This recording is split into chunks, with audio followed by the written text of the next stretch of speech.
మాజీ సీఎం జగన్ పై కేసుల పరంపర కొనసాగుతోంది.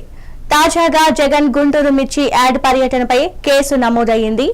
జగన్ తో పాటు పలువురు వైసీపీ నేతలపై కేసు నమోదయ్యింది. వైసీపీ నేతలు కావటి మనోహర్, అప్పిరెడ్డి, మోదుగుల అంబటి రాంబాబుతో పాటు పలువురికి నోటీసులు కూడా ఇచ్చారు. నల్లపాడు పోలీస్ స్టేషన్ లో విచారణకు రావాలని నోటీసులు ఇచ్చారు. ఇక అటు ఆంధ్రప్రదేశ్ రాష్ట్ర మాజీ ముఖ్యమంత్రి వైఎస్ జగన్మోహన్ రెడ్డి కారు కింద పడి సింగయ్య అనే వ్యక్తి మరణించారు. ఈ కేసులో గుంటూరు పోలీసులు కొత్త సెక్షన్లను నమోదు చేశారు. దీంతో జగన్ ను కేసులు వెంటాడుతున్నాయి.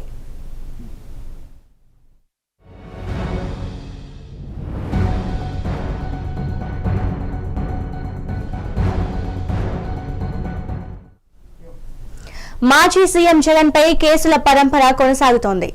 తాజాగా జగన్ గుంటూరు మిర్చి యార్డ్ పర్యటనపై కేసు నమోదైంది. జగన్ తో పాటు పలువురు వైసీపీ నేతలపై కేసు నమోదైంది. ఇక దీనిపై మరింత సమాచారం మా సీనియర్ కరెస్పాండెంట్ శ్రీనివాస్ అందిస్తారు. శ్రీనివాస్, చెప్పండి.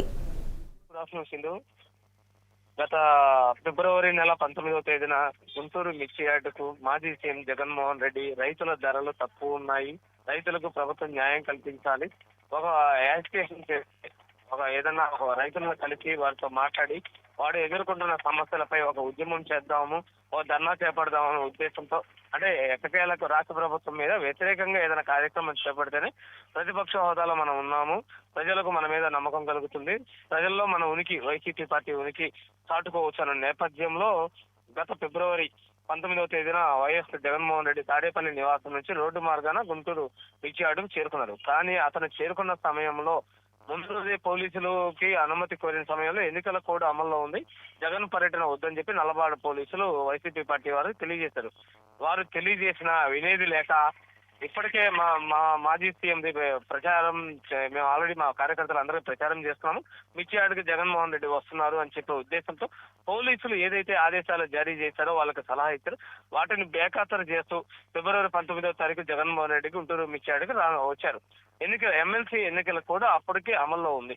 అప్పటికి జగన్మోహన్ రెడ్డి వచ్చే క్రమంలో కూడా ముందస్తు చర్యలో భాగంగా పోలీసులు వాళ్ళ పోలీసు వాహనంకి మైకు పెట్టి కూడా ఎన్నికల కూడా అమల్లో ఉంది, ఎవరు ఇక్కడ బహిరంగంగా పార్టీల గురించి ఎవరు ప్రచారం చేయకూడదని చెప్పినా, ఎవరు రాజకీయ బ్యానర్లు కట్టకూడదు, ఎటువంటి ఆహ్వాన పత్రికలు కట్టకూడదని చెప్పిన వైసీపీ నేతలు కొందరు కాబట్టి అప్పటి మాజీ మేయర్ కాబట్టి మనోహర్ నాయుడు, ఎమ్మెల్సీ లెల్లా అప్పిరెడ్డి, గుంటూరు జిల్లా వైసీపీ పార్టీ అధ్యక్షులు అంబటి రాంబాబు, వీళ్ళందరూ కలిసి ఆయనకి కొన్ని తోరణాలు కట్టడం, ఆయనకి వెల్కమ్ బ్యానర్లు ఏర్పాటు చేయడం చేశారు.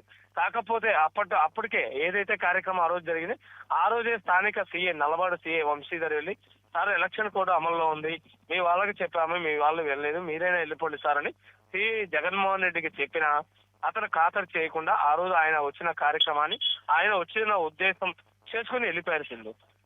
దాని మీద ఈ రోజు పోలీసులు నోటీసులు జారీ చేసి జగన్ పై, అదే విధంగా ఇప్పుడు ఏదైతే మనం చెప్పుకున్నామో మాజీ మేయర్ కావటి మనోహర్ నాయుడు, ఎమ్మెల్సీ లెల్లా అప్పిరెడ్డి, అంబడి రాంబాబు తదితరులపై నోటీసులు జారీ చేసి వాళ్ళ మీద కేసు నమోదు చేశారు ఎన్నికల కోడ్ ఉల్లంఘన నేపథ్యంలో.